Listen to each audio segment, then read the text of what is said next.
kebap boluva çişe düdüldü. Ecid buldum başıma şoňa ýazyldy. Koy bir mollam yarım bilen gideyin.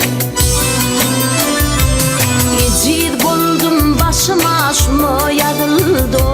Koy bir mollam yarım bilen gideyin.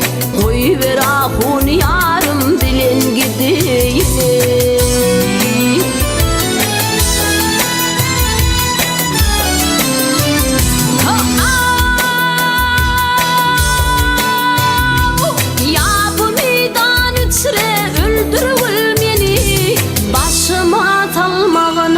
Ayrılık günü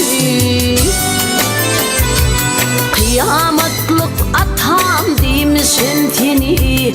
Koy bir mollam yarım bilen gideyin.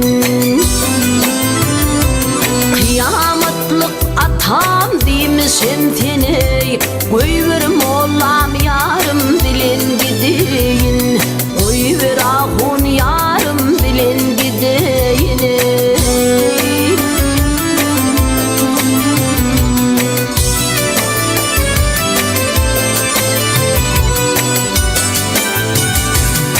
Ya attı durun Kur'an'ın kaşını, haydi balık yuttu dileşini. Çarem yoktur atam eden işini.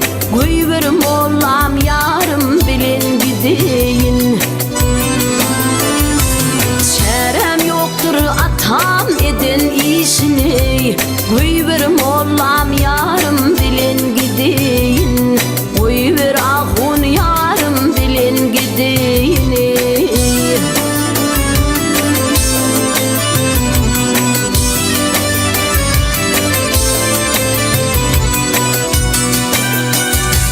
Zöhrü diyer gül yüzümne hicaptır.